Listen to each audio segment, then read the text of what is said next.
Special on the track.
Special on the track.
Back now. I always get confused.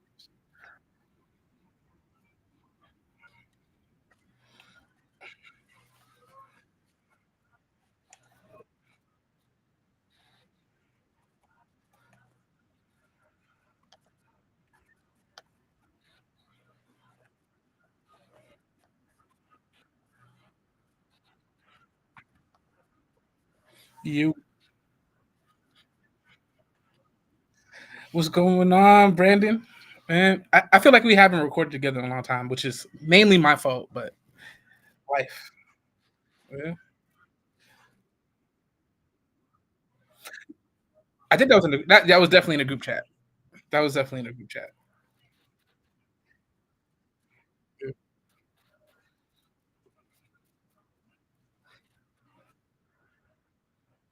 Mhm.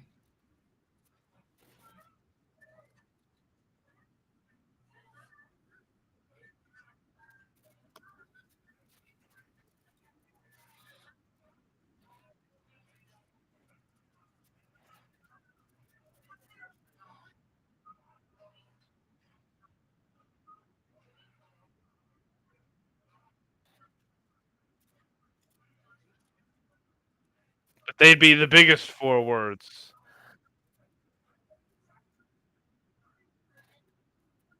Listen, before we get in, I love the show, and I have rewatched it 3 times with 2 groups of people where I started it with them, and we watched the whole season in a day, questioning my love for X-Men. Because you kept talking about the comics and the old show, which I don't know as much about, but now I can speak.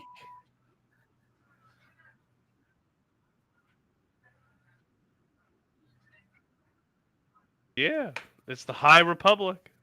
Yeah. So I'm gonna give Mike some grace because you, you spoke listening to you, right, it kind of speaks to something that I actually liked about X-Men 97, which I think kind of affects its accessibility a little bit. Like, it's good on its merits. Like, it's a great animated series. The animation's great, the action's great, the story's great. But it's so rooted in comic book lore that, like, if you're really into the comic books, you could talk for hours and hours about just the comic books in relation to the show, right? And if you're not familiar, and a lot of and the thing is, it's some deep cuts. So it doesn't necessarily touch things that the MCU has ever really touched, which I think the vast majority of people now have gotten their like their Marvel fix from, which is fine. Like, I'm not a purist. I think that's great. The MCU's been out for over a decade now, so that makes sense. But like, X-Men 97 is so deep in X-Men and mutant lore that, like, it's understandable if if you're taking that route in discussing it, that like people won't really it won't be that accessible. That makes sense.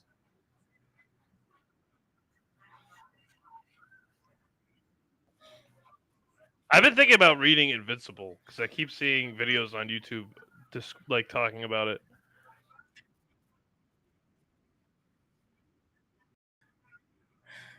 Yeah, and if Daredevil's, there's a lot of changes in the past 2 years, so you're gonna go like, who's this chick? That's fine.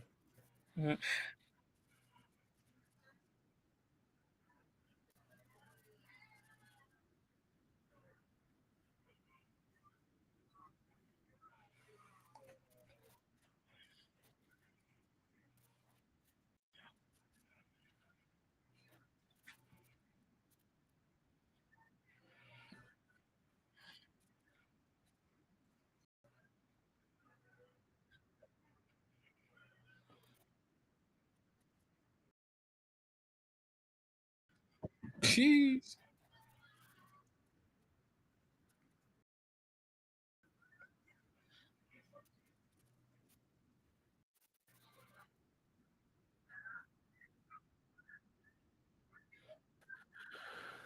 Um, well, so when I saw this stuff starting to come out before the show was released, which tells me like that you know that like there's going to be a lot of that. So I watched it and I liked the first 2 episodes. I only had really one issue with the first episode, and it was that there was fire in space.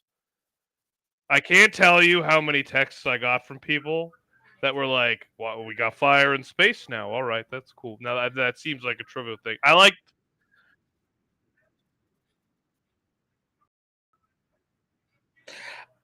And I It, don't want to interrupt too much, but that seems to be such a sticking point for a lot of people. And you already say it's trivial, Mike, so I don't think that's something that I don't totally like. bothers you. I noticed it, but I Yeah, wasn't like, "Oh, this is the worst show ever. I'm turning it off." Like that's not what happened. So yeah. that my point was that was really the only like thing I could think of. Like I was intrigued, I was ready to go. I did not really like episode 3. Not probably not for the same reasons that other people did. I the uh the being born from the Force was something that at least in previous Star Wars lore we were led to believe was only something that the Chosen One has ever done. And really, if you look at the Chosen One, they never really talk about it. There's never any pointers to it other than the fact that Anakin Skywalker had no father and he was just sort of conceived of the Force. And so I feel like that whole notion from this episode 3 cheapens that a little bit. No, he is the chosen one. He absolutely was the chosen one. He brought balance to the Force by he eventually did eliminate the Emperor. It just, But somehow he returned. somehow he returned. Yeah, yeah. So like a lot of people are fed up with like Disney in general, like sort of just like I don't no, that's why I didn't like it. That's not really what people are talking about. I'm not really people are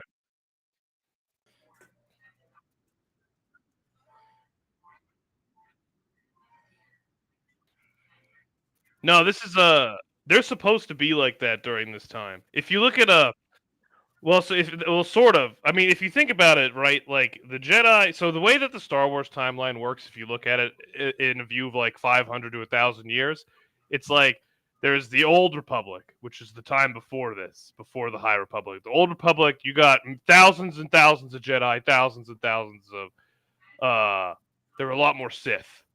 Then the Jedi won and basically became this like uh, authoritarian like intergalactic police force. Like in the time of the Skywalker saga, we have like there is a republic and a senate, and like they have that. But unlike the Skywalker saga, the Jedi make all the decisions, and so they're a lot more rigid. You see, they have like uniforms now. Like they all wear the same thing in this show. Like the Jedi of the High Republic, the Padawans all have the same uniform. The Jedi and the Jedi Masters, the Knights and the Masters have the same uniform. So like they had their problems, and it's because of all this stuff, like years and years and years of this, that eventually lead to the fall of the Jedi, all the way up until Order 66. Like it's rooted in the High Republic. So like not every Jedi is good. I don't mind that at all. A lot of people are mad about that. Um,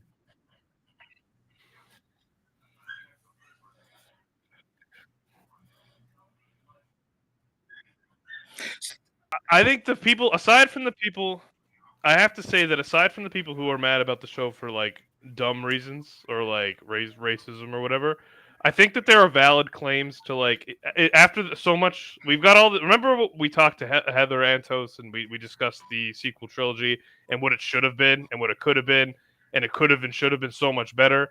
And a lot of that, like people, I think some of the valid criticism comes with Disney just sort of like discrediting the lore that people like, fell in love with.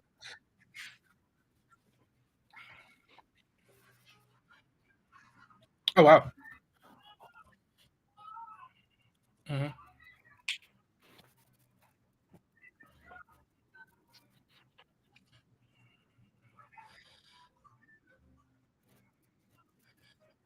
Oh, I don't even know her, but I'm a fan.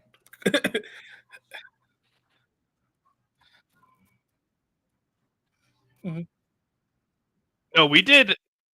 We also, yeah, and we had her on for one of our. We were doing retro reviews of every episode of every movie, and she came on for a couple of those. I think, not even just one. But it's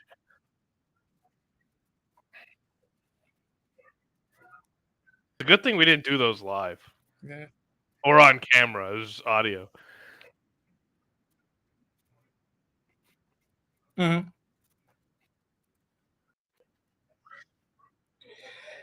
Yo, so some what's hilarious? I actually someone that I'm friends with on Facebook is a big critic of new Star Wars, especially the Acolyte.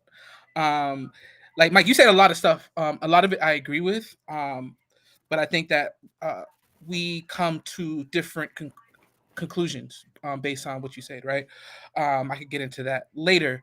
But I'm not surprised. I'm not surprised that people dislike new Star Wars. Like I'm old enough to remember the reaction to the prequels, right? I Like, remember the reaction of the prequel. yo, it was like the worst thing. They ruined Star Wars. They should never have let George Lucas loose. Like George Lucas needs Yep. people to help him write. Like, and now it's like, oh, they're ruining George Lucas's legacy. Like Yeah, they no should one have gave a had. shit George Lucas back in the early 2000s. He was the weak. He was the weak spot for a lot of people when it came to Star He Wars. sold it, I think, because people hate, like, they were just so upset Hmm. about it. And now, Yeah, yes, I agree with you there. The worst thing about Star Wars has always been the fans. yeah, for The sure. fans have always been the worst thing about Star Wars. Hmm. Hayden Christensen got a raw deal. I'm glad he's coming back and like getting a chance to do stuff, and people are actually giving him the credit he deserves. Because like you can't, the writing was bad, but that's not his fault. Yeah.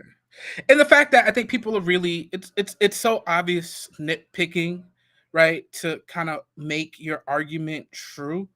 Because people were bad mouthing Acolyte. Like most of the negative reviews I read about Acolyte came out before the show even aired, right? Like people were so ready to dismiss this show as some woke agenda, whatever, blah blah blah, whatever they use to discredit new Star Wars. They were talking about it before, Well, so it's no surprise. they Oh, had go a ahead. rough press tour.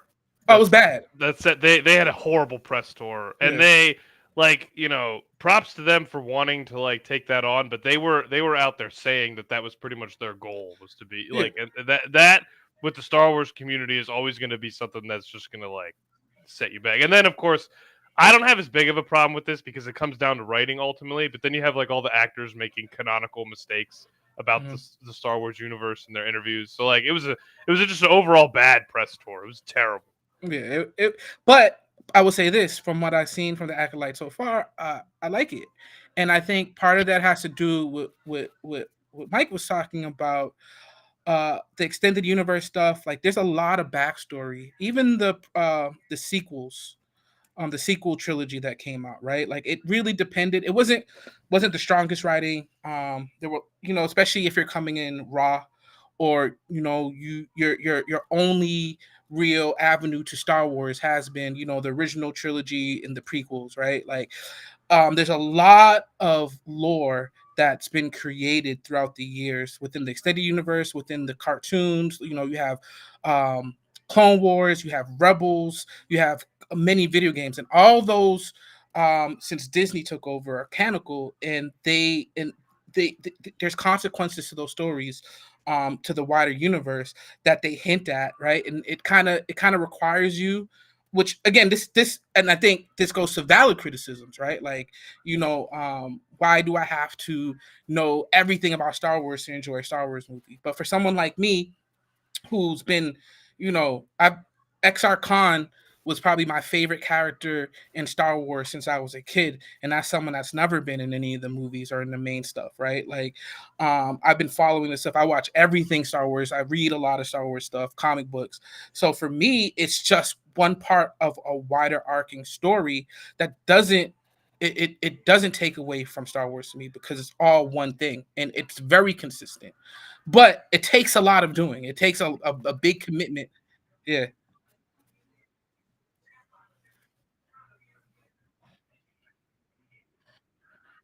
Hmm.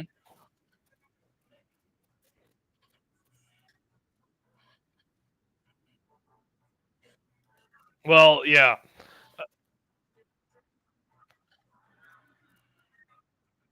The the Yeah. Yeah. Hmm.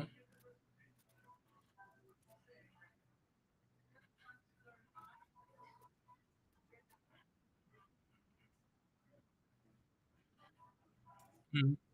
Hmm.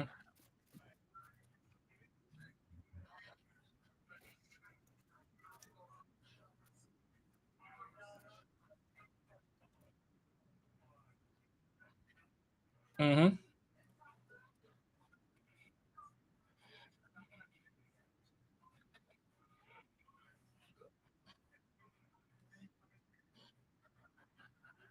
Yeah.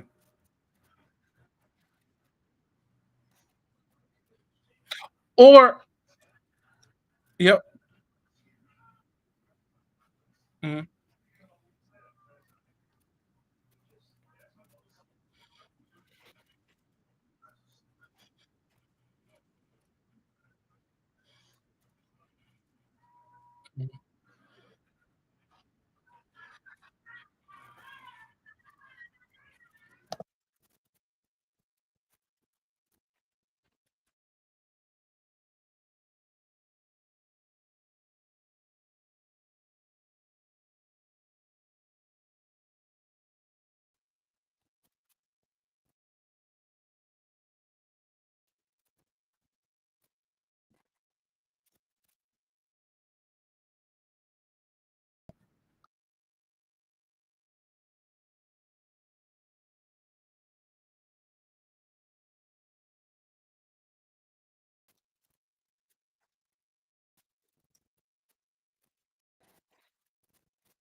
Well, No, it's no, different because sorry, go ahead. Yep.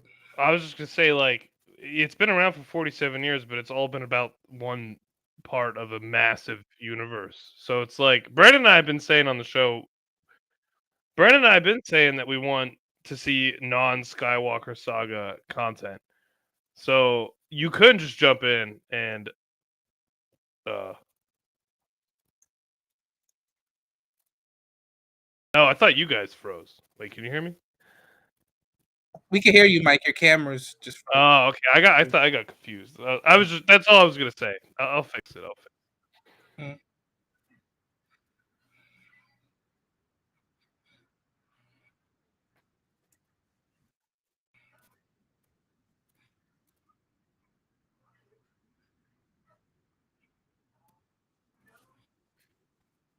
mhm,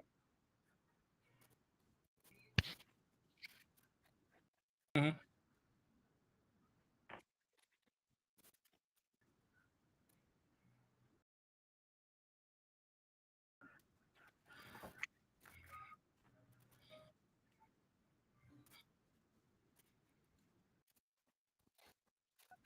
mhm.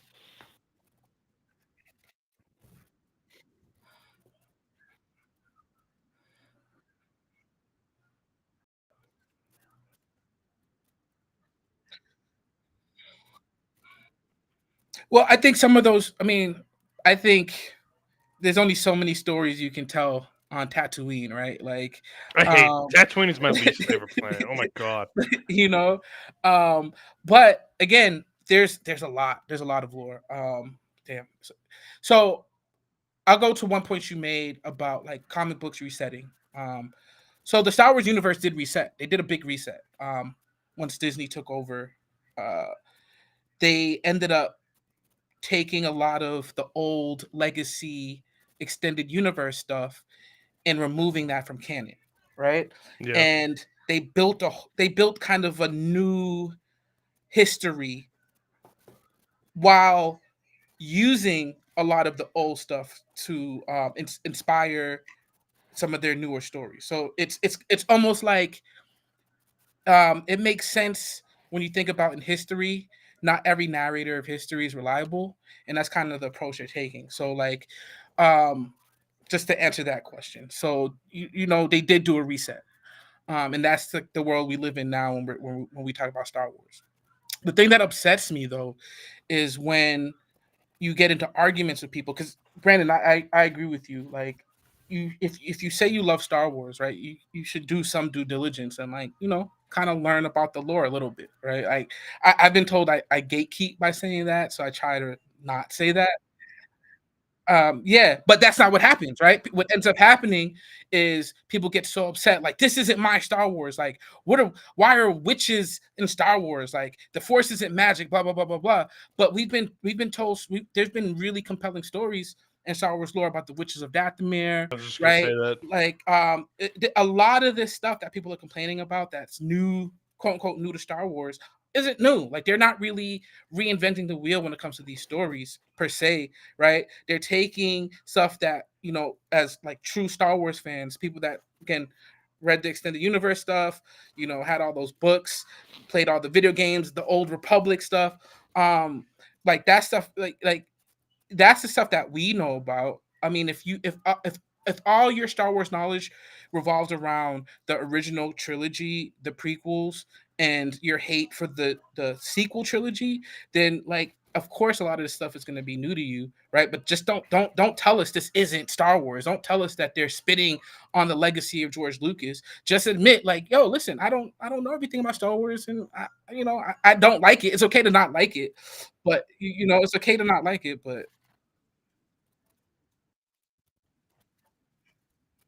mhm. It was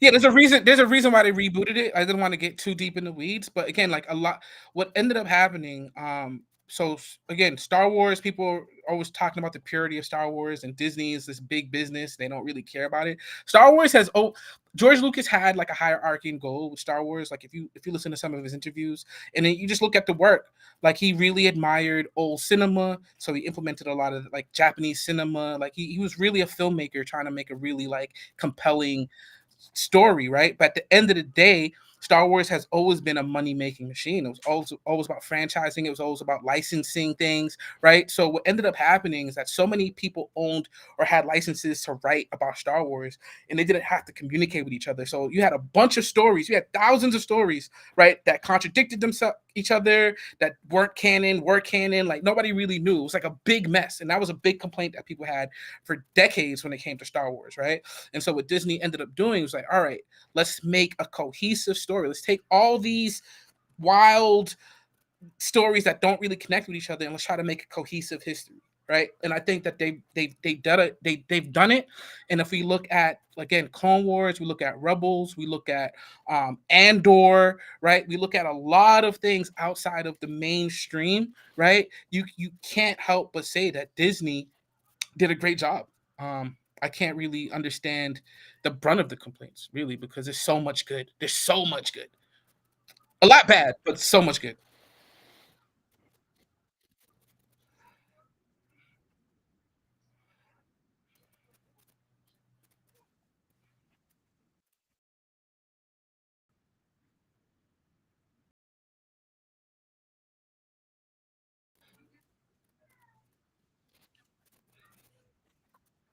Yeah, which by the way, everybody predict. I think personally they should have kept the twin sister thing as a little bit more of a secret. I think that would have been more interesting because as soon as we realized, as soon as she said twin sister, I and several other people I talked to were like, "Oh, we knew that the twin sister was alive." As soon as she said she had a dead twin sister, I was like, "She's not dead. She's alive. That's who it is. That's what's going on." And I thought it would have been cooler if it was kept more of a secret. I just wanted to say that. That was my opinion, but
I can hear Yeah, I you. can hear you. Yep. Sorry about that. Yeah, I was on mute.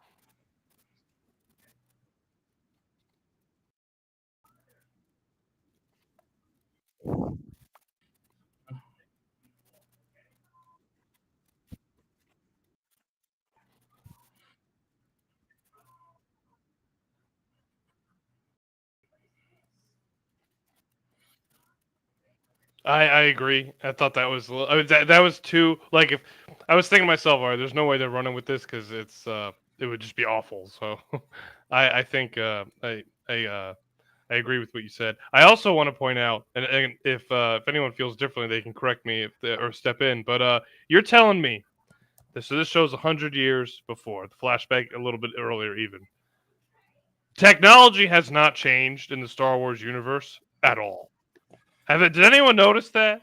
I'm thinking like, we got shouldn't things be a little bit older? If anything, things are cooler in the High Republic. What happened? Yeah, the new So okay, so nothing happened for hundreds and hundreds of years, and then like 40 years goes by, and then they have this big tech. Maybe. And yeah. And to be yeah, and to be fair, like yeah,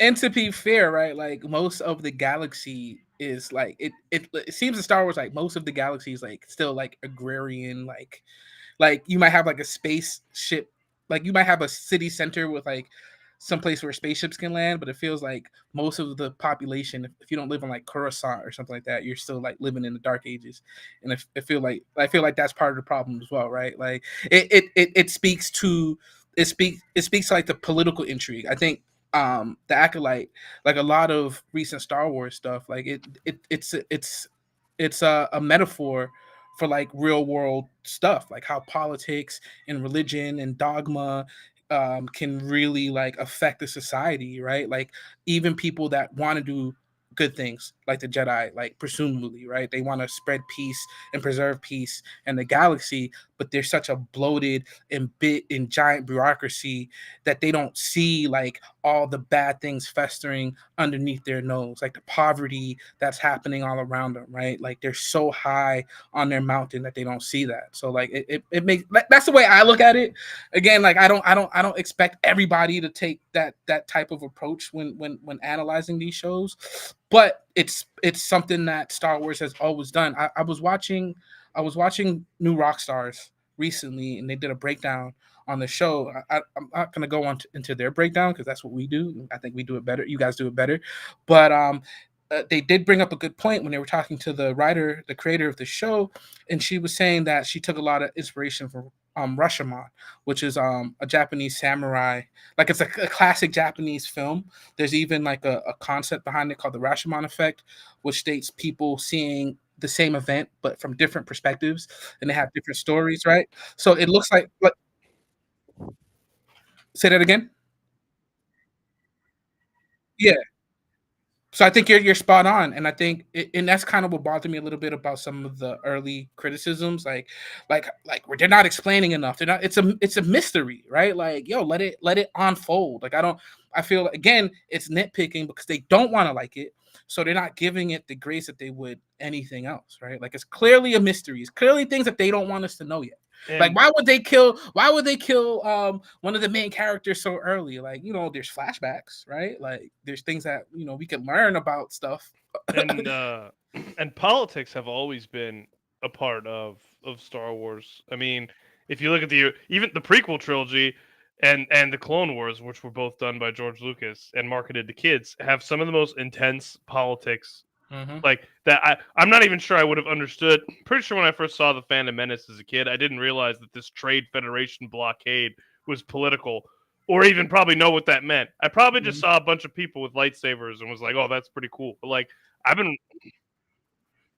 yeah. Well, I mean, I'm just saying, as a kid, I didn't understand it, but like, I've been rewatching the Clone Wars, and it's like the Jedi are off doing their thing, and then the Senate. There's whole episodes about how the Senate is trying to like, end the war in their way, and like, give stop producing more clones. Like there are entire and Palpatine's like working things behind the scenes because he doesn't want that to happen. So like he does political things. Padme and Bail Organa do a lot of the political. So like politics have been a huge part of like Star Wars since forever. Mm-hmm. Fact.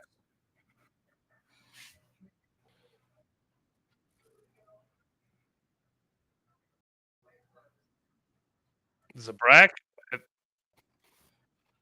yeah, I think so. They're Dathomirians, Well, so that's they're not his homeworld. true, But that's a little too technical. But Yeah. Zabrak is a species. Is that her Yeah. name? Because that's the Zabrak is the name of the species. Yeah. Yeah, I was good. I had to Yep. double check before I said something wrong. But Zabrak, yeah, Yep. that's They're the also same species as Darth Maul. yeah. Yep. There's even subspecies, like, and they're highly related. There's a big connection between them and the witches of Dathomir. Like, you could get into like the weeds with that. They're on two. There's Dathomir, and then there's the one that Maul's from, which is it's called, I have it right here. It's called Iridonia. Yes. Oh, and I guess Peridia. They can leave. I mean, they can leave. The Night Sisters are we don't know if she's a Night Sister. We just know that she's the species. But the Night Sisters, which we know the most about, they're a matriarchal society. The women run everything. The men live in camps on the other side of the planet, and they go there when the women want to mate. They go get one, and they like pick one, and then they like mate with it. And then the Night Sisters More of the woke agenda trying to dismiss masculinity.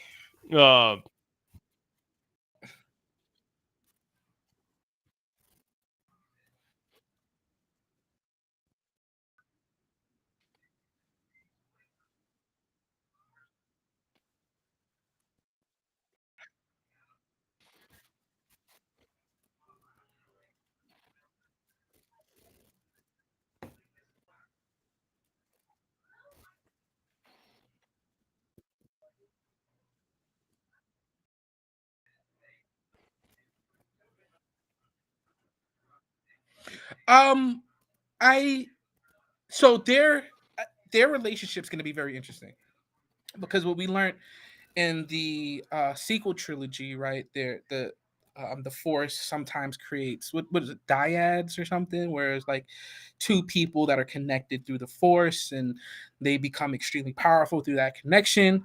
And they're both Force sensitive and they're literal twins. Their conception, we'll learn more, but it seems like there's some interesting things to do with their conception, which are related to like same stories we have with Anakin. So it could be that they don't like it could be that they like each other, right? But they're so connected to the Force, and the Force is always looking for a balance, right? Like, and this is just me extrapolating from stories that we've had in the past, right? That the Force is always looking for a balance. So what that means to me is that if you have twins that are born and they're both strongly Force sensitive, looking for that balance, it seems like one would be more tuned to the dark side of the Force, if you want to call it that, and one would be associated with the light side of the Force, right? And there's a lot of nuances between those two sides of the Force, but like they're different characteristics where one wants to be free, wants to join the Jedi. They don't, they don't want to be a slave to their fate. Where one is, they want to stay together. They have this strong attachment, which, if you look at the Jedi, for some reason they're afraid of attachment, where one is very attached. That's like a sign of the dark side. So it's very possible that we learn that it's not that they don't like each other, they love each other, but they're just attuned to two very different sides of the Force, and that's affecting their behavior. It could be anything from that to like one's being manipulated by the Sith, right? Like there's so much that can be happening. Like my brain is literally on fire just thinking about like there's so much depth to this story. There's so much stuff underneath, right? There's so much subtext. There's so much that you can really dig your teeth into and kind of like you come up with anything really till we find out the truth.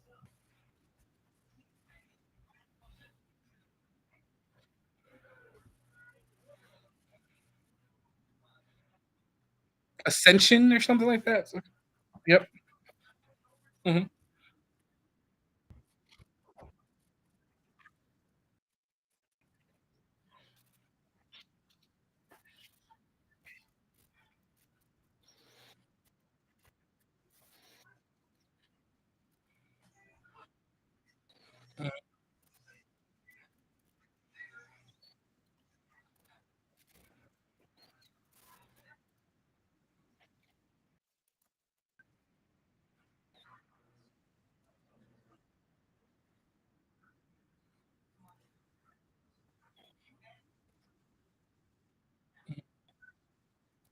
So, so Brandon, I just want to say one thing, right? Like we talked about a little bit about like one of the criticism of this in particular that like Anakin was supposed to be like special, the only one, whatever, right?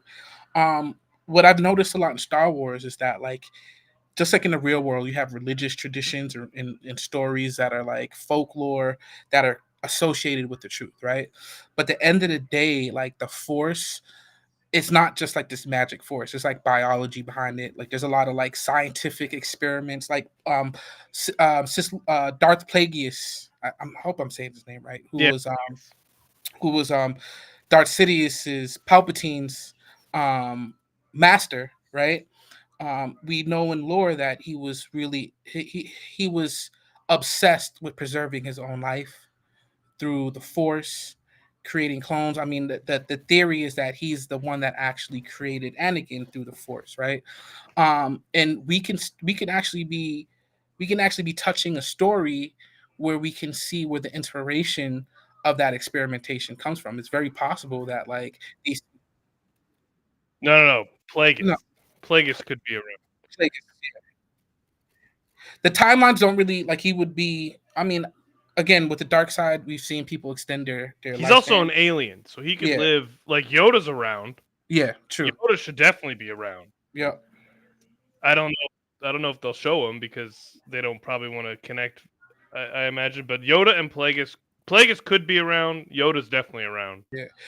Regardless, a Darth, some the Sith are around, right? Like, But the what? Jedi don't know that. They think they're Yes, dead. yeah. So it's been about 1,000 years since the last major battle between the Sith and the Jedi. The Jedi won. They destroyed the Sith as much as they know, Oh but damn! as we Nobody know, could hear me this whole time till just now. So, oh thanks, sorry, go ahead. Scar. No, I'm good. The whole time we've Uh, been talking, y'all could just hear me. Nobody can hear me. That's wild. uh, Okay, no, it's cool though. We no, good I'm to go. saying so. So again, this is some backstory, and this is some of the backstory that might help people like appreciate the show a little bit more. So for 1,000 years, the Sith have been like working in the background through the rule of two, which is that you have one Sith master and one Sith apprentice. They constantly like betray each other, and that's how the Sith kind of evolved through that time in the background. So we do know that there are some Sith around. We don't know what they're doing. We don't know how they're associated with this Well, we yet. saw the little But dark figure too, which I had a yeah, theory on who that is. Scarfinger just sent us a comment. The mean mama is controlling May. What y'all think mm. about that? So that'd be Lady Lady Coral. Coral. Coral. I, I mean, it could be a red herring. I mean, her being part of Darth Maul's species, right? We automatically associate with her with some bad stuff. Well, She, there was a Zabrak Jedi. the, true, They're true, Really? they're true. not they're not they were allied with the Republic and Yeah, immediately opposed to the Empire when it was created. They're not. yeah, Maul was like, and the Night Sisters yeah. specifically were like the bad ones. But Well, I'm just saying, like generally, like most people would associate that, right? Her look and her attitude, right? I don't think they're gonna go that way. I think that she might end up being one of the heroes of the story, right? Or at least not a bad person, because I feel like Star Wars does a lot of that misdirection. But it's possible. Like it's like they are, regardless of their like stated affiliation, right? They're not they're not um they're not explicitly dark side users, right? Right. But it's clear that they do tap in to the dark side of the force, right? So it's very like it's Yeah, it's a mystery. It's a mystery worth waiting to be solved. Like I'm excited to see where they go with this. So Mike, I asked Mike. We were talking offline yesterday, and I asked him. I said, Mike, one thing that's always bothered me about Star Wars is that the Jedi, people who are Force sensitive or Jedi, can sense the Force in other people. That's how they find, Padawans and shit like that, right? In other people. And so I said, Mike, how could the Jedi sit up there with Palpatine as a senator, talk to that dude all the fucking time? He show up, they hang out together. The Senate thing is right next to the Jedi Tower, and they had no idea that he would. And he's the most powerful Sith in the world, and they had no idea that he's like on the dark side. Like they couldn't sense that. I think there are more powerful Sith than Sidious, but no, I'm talking about at that time. At the time, yeah. Yeah, at that time. So, but that's I say all that to say, Mike. In this show, we see Indara, Soul, the Wookiee, and Tobin, the dude that was like mad quiet. They show up, right? But Soul is like hiding, like tracking them and shit. And then Indara is like the leader of them. So apparently she's like the person in charge of this group. And so she shows up and she's like, "What the fuck y'all doing? I know there's some kids here. We need to test them." So, Mike, can you tell me about this testing potential Jedi thing? So, like, they can just roll up to random people's house and be like, "We can tell that your kid is Force sensitive. We have the right to take them if we want to." They at least at the time of the Clone Wars, they weren't just taking them. They didn't have to leave. Most of them did because in Ahsoka's case, for example, she lived in just some tribe on her planet, and she was taken like basically when she was a baby, and the parents really made the decision, and most of them gave them. Most of them knew that their kids would have better lives as Jedi, and Star they do says that. You can hide the Force if you're really powerful. Okay, maybe that's legitimate.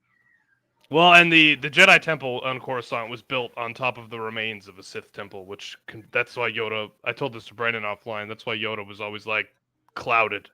He would describe everything as clouded because he was confused. And not just that, like the Jedi at that point, at least by like this point, this is the High Republic era. From the High Republic era to like the New Republic. What was the Clone War era? Was that the New Republic? That was just the Republic. Yeah, the Republic era. Again, they were a shell of what they once were, right? They were a bloated giant bureaucracy that were pretty much the police force of a corrupt government, right? And there was so much stuff happening. They were worse than a police force. They were the generals in the army. Exactly. And I don't know if you remember, there was kind of like this arc throughout the Clone Wars saga, throughout the prequel saga, where there was a darkness that the most powerful Jedi understood was around them that was clouding their visions. It was clouding their ability to tell really what was going on, and they didn't really understand why. And a lot of that had to do with Palpatine and their own actions. And the other thing is, the reason that no one suspected Palpatine at all was part of Palpatine's plan was to make the Jedi think that Count Dooku was the Sith Master and had his own apprentices. And the Jedi knew about the rule of two, so they saw Dooku as the Master. And he had two apprentices. He had Ventress and he had Savage.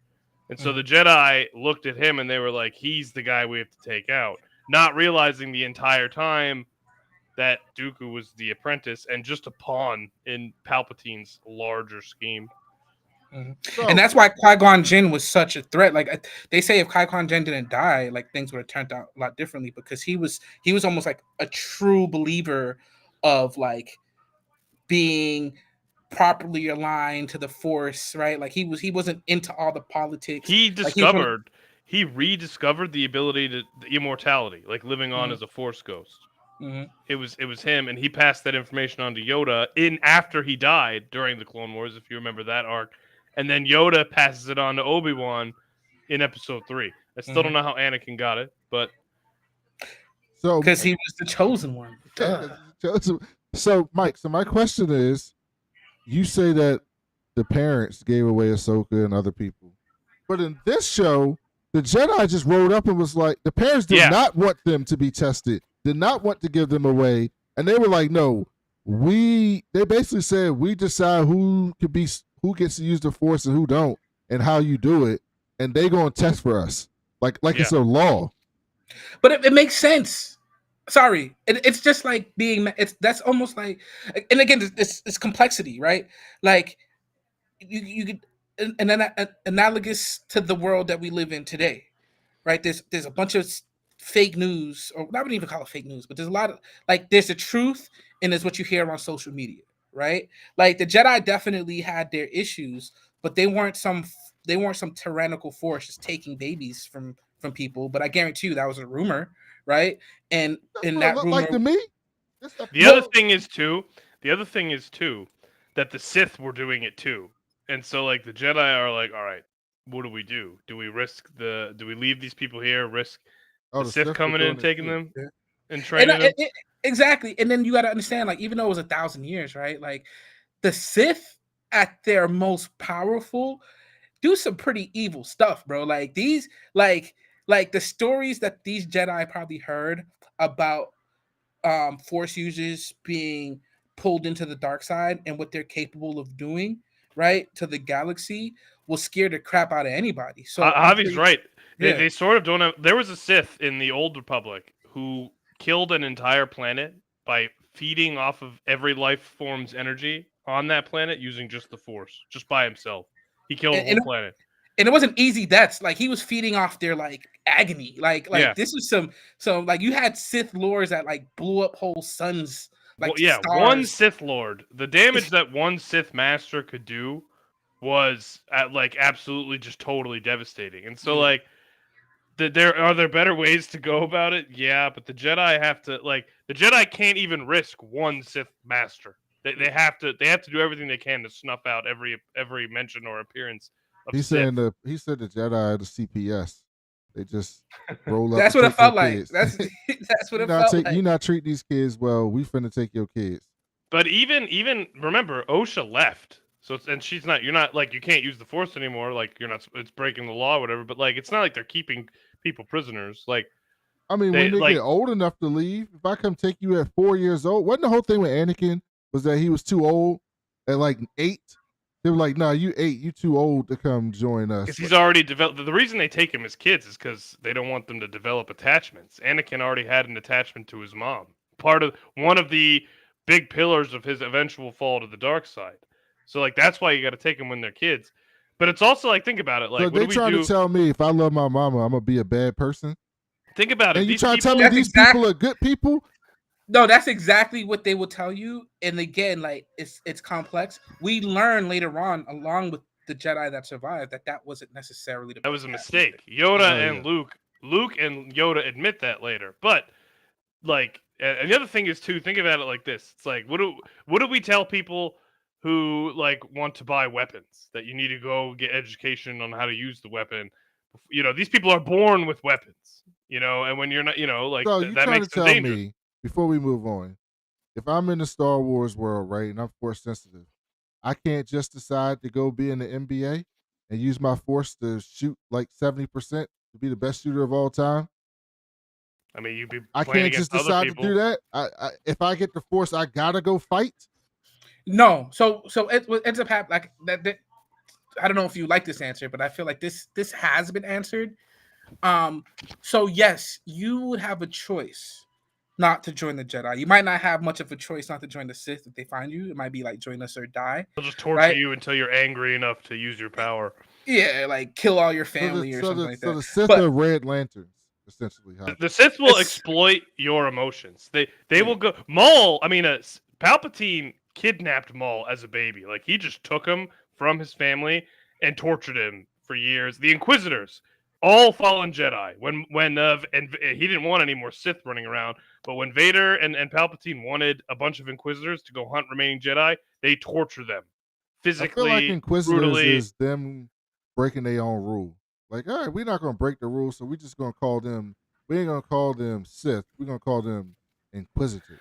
Well, the problem is, like, every time one of the once a Sith apprentice gets to the point, and we're jumping all over the place, so I apologize. But just because you said that, when a Sith apprentice gets to the point where they like want to sort of challenge their master, they start training an apprentice. Dooku did this with Ventress and Savage in the Clone Wars, and Palpatine found out about Ventress, and he was like, "Kill him, kill her, kill your. I know what you're doing. Kill her. If you want to prove your loyalty to me, you kill her right now." And that's what he did. Vader in the non-canon game where he has Star Killer as his apprentice, Palpatine does the same thing. They're like about to face him, and Palpatine's like, "Kill him right now if you want to prove your loyalty to me." And Vader just kills or just tries to kill Star Killer. So like the Sith, but Palpatine went in there and kidnapped Maul as a baby, tortured him. Like that's what they do. And what happens is like after years and years of that, you're just so angry that you become incredibly powerful because it's like raw. The Jedi use this like focused, refined use of the Force to like, do all the things that they do. The Sith are just like these blunt instruments with raw power, all fed off of the worst emotions a human or a being can experience. Yeah, and to kind of like finish the answer to your question, Brandon, specifically, right? Like, say that you don't go with the Jedi, and say somehow you avoid, the Sith or any dark side users, right? You can live your life, relatively normal as like a natural Force user, right? But it's also shown like in very few instances people are powerful enough to fully use the Force without training or some type of motivation that like the Sith would use against you. So like you can see like even people that have been trained in the Force and they leave the Jedi Order, with some exceptions, Ahsoka being one of them, they tend to lose like their connection to the Force. They're not as strong as they once were, to the point where they eventually just there's not much difference Cal between Kestis, them did and you a play normal the person. game? Yes, that's a perfect when you example. first play Fallen Order as Cal, who's been a runaway for a couple years, he basically can't do anything. Yeah. Which makes sense for the game because they want you to unlock stuff, but it does make sense in lore. The other thing, Brandon said that they have to fight. They don't have to fight. In fact, at this time, Jedi Padawans did not fight anybody. They were just getting trained. You're in the Clone Wars when they got desperate. They were turning kids into soldiers and commanders, even high-ranking members of the military of the Grand Army of the Republic. Anakin said it to Ahsoka in one of the episodes. He was like, because Ahsoka was mad about the hand she was dealt. Basically, she's like, my ancestors, like all the people that came in this line of teaching, none of them had to be soldiers. It was me. And he was like, Anakin was like, but all of my masters and all of your, it's all part of you. Like, it was during that time that they were soldiers. At this time, they would go, they get trained, they work with old Jedi masters, and they could leave if they want to. But most of them had a good time, and they probably stuck around. Because I would definitely be using my Force to be Steph Curry. Like, I wouldn't be out here getting trained by nothing. I don't know if basketball exists in They got to have sports in the Star Wars universe somewhere. Pod racing. Pod the only sport. That's the only sport. It's pod racing. They got NASCAR. Essentially. Space NASCAR. Okay. You're definitely going to die pod racing, but at least it'll be fun. So essentially what happens is they go do the test. Some old lady in the Covenant was like, y'all got a lot of them. And Osha was like, I'm not finna lie to them.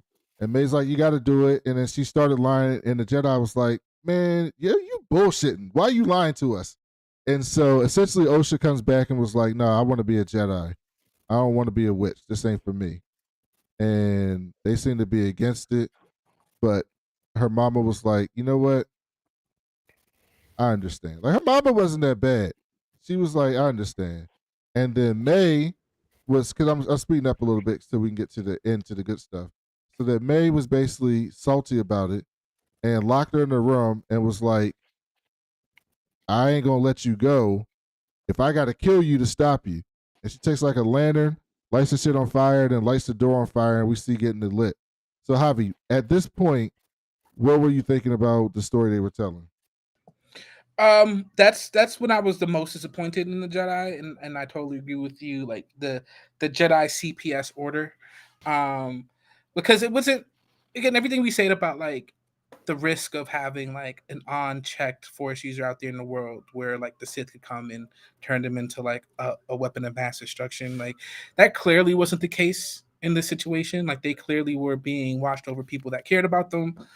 And it stunk a little bit, right? Like I feel like if the Jedi didn't intervene in the way that they did, those deaths wouldn't have happened. I wasn't surprised at May's actions again because it seemed like she was really being pulled towards the let me not say the dark side because I don't know, but it seemed like attachment was very important to her. Like she was giving very, serial killer vibes at the beginning yeah, with the animals, like how they exactly. like torture animals, serial killers. And then when she said like I will kill you, like that was like I'm like, whoa, this young lady is a problem, right?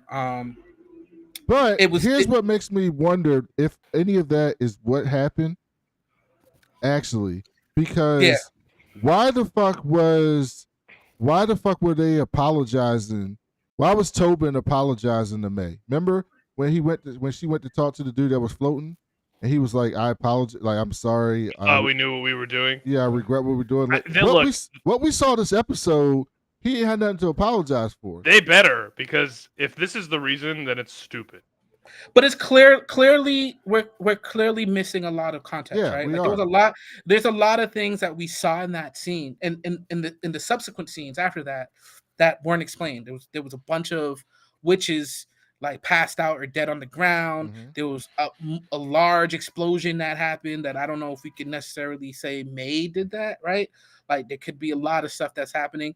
And then we have like scenes taken from later on in the season that shows what appears to be a different perspective of that very same night.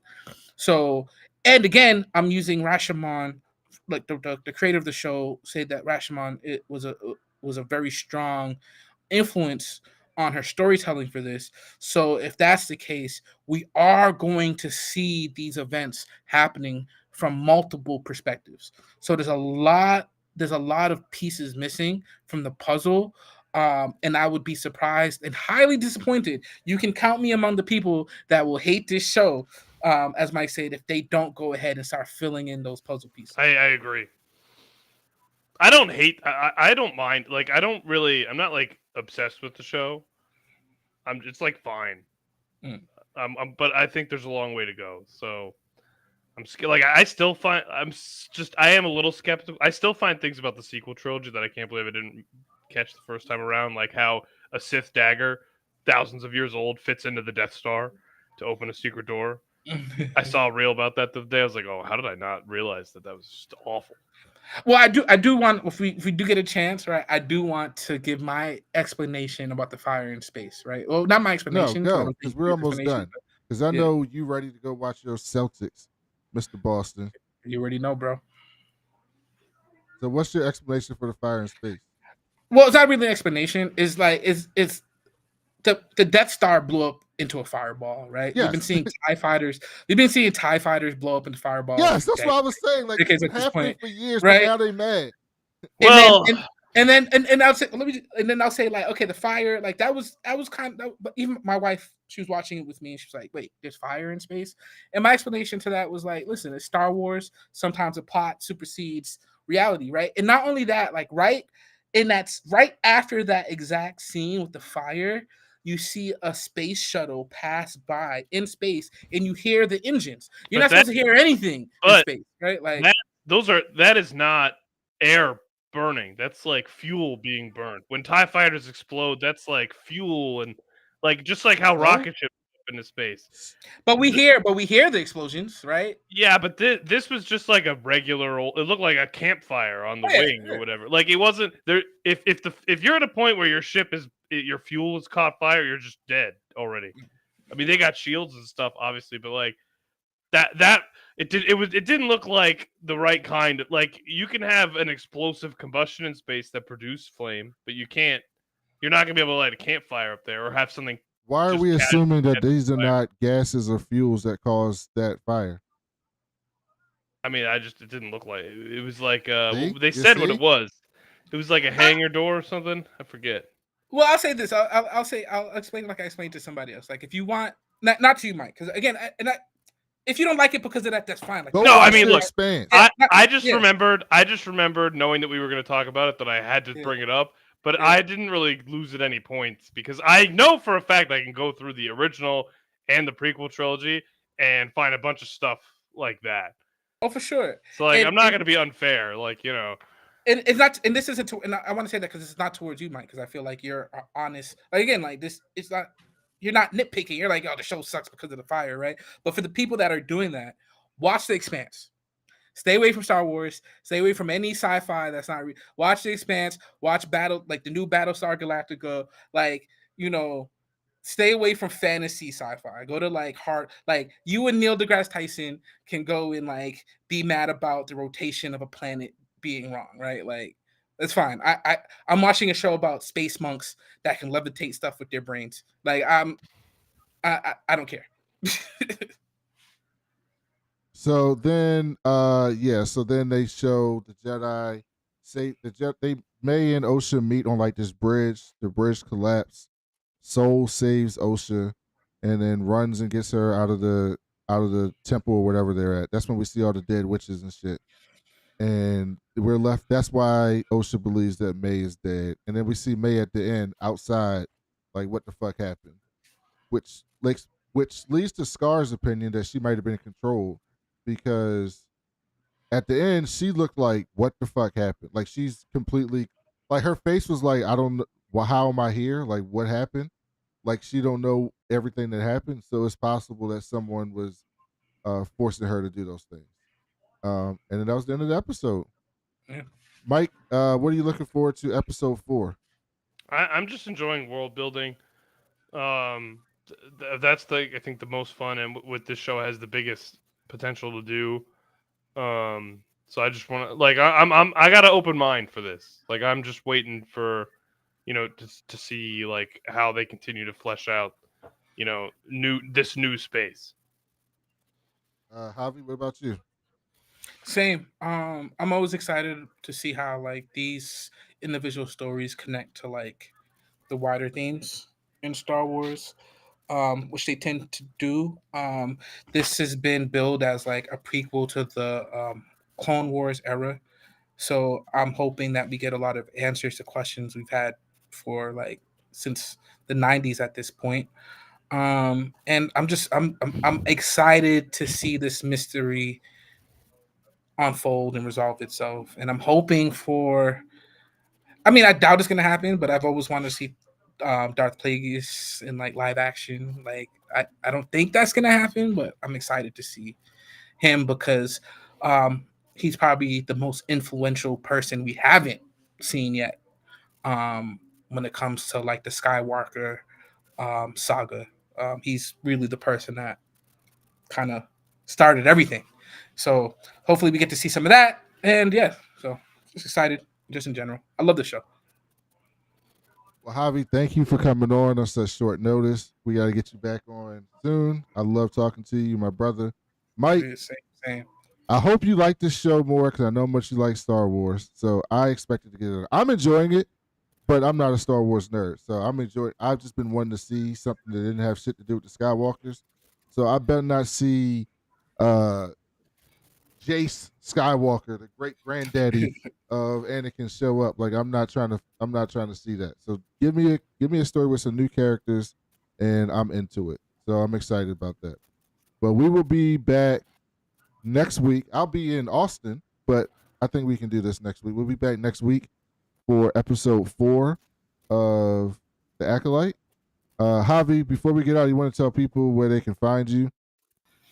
Yeah, normally when it comes to podcasting, you could I podcast a lot with Brandon. Ball Black Nerds, BBN, me, Brandon, and Old Man Wade, and we also are the regular co-host of the Old Man Wade show as well. So you can find me there. All right. So until then, we'll be back next week. Thanks for listening and watching. Peace. Thanks, guys.